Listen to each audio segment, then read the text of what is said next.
ઢાંકે નરકાયા ધોરે લુગડે અને સોગા ભાગડીએ શોભે વેત પગ પડે ત્રુજે રાજ રજવાડા અને બાળ વયે લે કોઈ વેર અને વેઠ જમણે ઝૂલે જળિત ધાર અને નરજે આંખે વરસે ઝેર વીર લડે અમારો કોઈ રણ મેદાને અને પાણી ચડે જો સવા શેર તો આજે લખે એક બાળ ઓળેતરો તો માન જઈ છે મેર.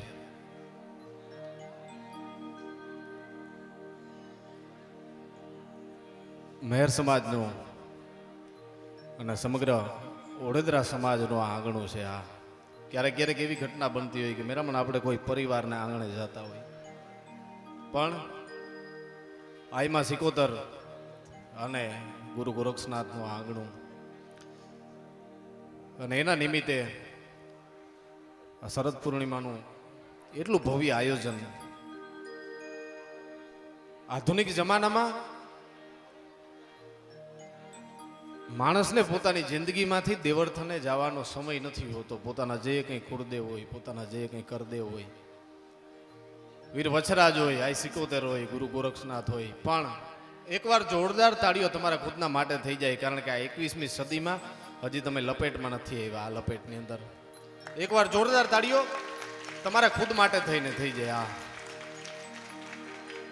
કારણ કે એવડા જમાનામાં નાની નાની દીકરીઓથી લઈ અને હું આવતો હતો ને મેં આ દ્રશ્ય જોયું. હજી પરંપરાગત પહેરવેશમાં ઊભી છે આપણી આ દીકરીઓ. ભલા માણસ હજી ક્યાંક ને ક્યાંક આખી સમાજ છે એ આ એક સંસ્કારને લીધે, એક સંસ્કૃતિને લીધે ટકીને ઊભી છે. અને એટલે જ આવા આંગણે ઓડદરના આંગણે આવા ભવ્ય આયોજન થાય છે. બાકી જિંદગીની અંદર ઘણા બધા દાખલા હું તમે જોતા હોય કે આધુનિક જમાનામાં માણસ ક્યાં રસ્તેથી ક્યાં રસ્તે વયો જાય છે. પણ એવડું સરસ આયોજન ને ભાઈએ હમણાં મને એક જાહેરાત કરવાનું કીધું. એ પ્રથમ અહીંથી હું જાહેરાત કરી દઉં કે આ જગ્યા ઉપર આશા બ્લડ બેંક જે થેલેસેમિયાના બાળકો છે એમની માટે થઈને અહીંથી એક કેમ્પ રાખેલો છે. એટલે જે લોકો રક્તદાન કરી શકતા હોય, કારણ કે આધુનિક વિજ્ઞાન છે ભાઈ, ગમે ત્યાં પહોંચી શકે, ગમે વસ્તુ બનાવી શકે, કદાચ એવું રોકેટ બનાવી લે કે ચંદ્ર ઉપર પહોંચી જાય અને ભવિષ્યમાં કદાચ એવી કંઈક આધુનિક ટેકનોલોજી આવશે કે સૂર્ય ઉપર પહોંચી જાય, પણ હજી સુધી લોહીનો એક કણ બનાવી શકે એવું આ વિજ્ઞાન હજી આગળ નથી વધ્યું. એટલે બધા લોકોને ફરી વખત વિનંતી છે, માતાઓ બહેનો અહીં જે કોઈ બેઠેલા છે, જે લોકો રક્ત આપવા માટે સક્ષમ છે, અને આ બાજુ જે કોઈ ભાઈઓ બેઠેલા છે જે લોકો રક્તદાન કરી શકે છે, એ બધાને ભાઈ બે હાથ જોડીને વિનંતી કે આ દેવરથાનનું આંગણું છે, આઈમાં સિકોતર, ગુરુ ગોરક્ષનાથ, અને એના આંગણે બેઠા તો કંઈક એવું દાન કરીએ. એટલે જાજુ ન કહેતા બધા લોકોને ભાઈ લાખ લાખ વિનંતી. અને ખાસ તો અમને મેરના દીકરાઓને અહીં આમંત્રણ આપવા માટે થઈ અને બધા લોકોનો લાખ લાખ ધન્યવાદ. કારણ કે વડોદરાનું આંગણું છે ને અમે લગભગ તો ઓછું કરી નાખ્યું છે કે અમે લગભગ જગ્યાએ જાતા નથી પ્રોગ્રામ કરવા. કારણ કે માણસ પોતાની જિંદગીમાં થોડો કેટલો અસ્ત વ્યસ્ત થઈ જાય છે. અને અમે એવા જ એક માણસો છે, સામાન્ય કુટુંબમાંથી, સામાન્ય પરિવારમાંથી આવતા હોય, પણ ખાસ જે નાથાભાઈને બધાએ જે આમંત્રણ આપવા આવ્યા હતા અને એના આમંત્રણને માન આપી અને ખાસ જ્યારે અહીં બધા વધાર્યા છે ત્યારે બધા લોકોનો ફરી વખત ધન્યવાદ. અને જેટલા અહીં મહેમાન કલાકારો છે, જેટલા લોકો આવેલા છે, બધા લોકોનો લાખ લાખ ધન્યવાદ. મારા પ્રોગ્રામની, સાહિત્યના પ્રોગ્રામની કોઈ પણ શરૂઆત હોય કે હું મારી કોઈ પણ વાતને પૂરી કરતો હોય ત્યારે મારી એક વાત ચોક્કસ એ હોય કે ભાઈ સમાજની અંદર આ જેટલા જેટલા પાત્રો થઈ ગયા ને ભાઈ એને વાંચી લે ને તો મારે તમારે સમાજની અંદર બીજા કોઈ પાત્રોને વાંચવાની જરૂર નથી. અને એ જ વાત ઉપર આગળ વધવાનું છે. હજારો એવી વાતો છે. નાગાજન સિસોદિયા ગયો, વૈદે ખૂટી ગયો, કાંધલજી ઓળેદરા ગયો, કાળવો ઓળેદરો ગયો, આઈમાં લીરબાઈ ગયો.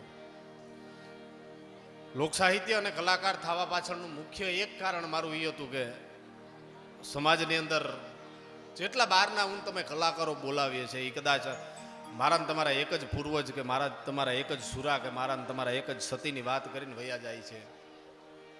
પણ જગત જેને ઓળખતું નથી, જગતને જે પાત્રની કલ્પના નથી, એવા પાત્રો આપણી સમાજની અંદર થઈ ગયા છે. મારી બાજુમાં પરમદી રેસ્ટોરન્ટ છે મારે પોરબંદરની અંદર. તે એક ભાઈ આવ્યા હતા મને કહેતા હતા કે લીરબાઈને તમે કેટલી ઓળખો છો? મેં કીધું કે ઘણી બધી ઓળખીએ, મેં વાંચી છે લીરબાઈને. પણ કોક દી વિચાર કરી લેજો, આ જગતની અંદર તમે ઈ સતીનું તમે નામ ગોતવા બેસો કે એવી કેટલી સતી હતી કે જે સોળે શણગાર સજી અને સતી થઈ હતી. એમાંથી એક નામ આવે ને લીરબાઈનું આવે કે વચ્છીની પહેલા સોળે શણગાર સજી અને સતી થઈ હતી. અને એ ભાઈએ મને ત્યાં સુધી કીધું, અતિશયોક્તિ થતી હોય તો માફ કરજો, પણ સતી લીરબાઈ મેર સમાજની એક એવી સતી થઈ ગઈ કે જ્યાં રાજા ભરતરી અને ગોપીચંદ એની ભભૂત લેવા આવતા. અને એનાથી મોટી વાત કહું તો આ લીરબાઈ છે એ એક એવી સતી થઈ ગઈ કે જેનાથી એનાથી હવાઈ બીજી સતી એટલે કે ભૂતિબાઈને જન્મ આપ્યો હતો. હજારો વાતો છે, હજારો ઇતિહાસની વાતો છે. અને અહીંથી જે કંઈ કાર્યક્રમનું દોરી અત્યારે આગળ વધારશું. ફરી વખત મારો રાઉન્ડ આવશે તો આપણે એવા કોઈક સતી, એવા કોઈક સુરવીરને યાદ કરશું. પણ હાલ પૂરતું જાજુ ન કહેતા ફરી વખત બધા લોકોનો ધન્યવાદ, બધા લોકોને લાખ લાખ વંદન. ભાઈ આવું જ આયોજન મા ભગવતી આઈમાં 77 કરાવતા રહીએ એવી જ આશા સાથે જે કંઈ ભાઈ તમારો કાર્યક્રમનો દોરો આગળ વધારશો. આગળ જે કંઈ પછી બીજો રાઉન્ડ આવશે ત્યારે સાહિત્યને જે કંઈ કલાક અડધી કલાક જે કંઈ મને મોજ આવશે, તમને મોજ આવશે એવી વાતો કરશું. આઈમાં રાજબાઈના ચરણમાં વંદન, વીર વસરાજના ચરણમાં વંદન.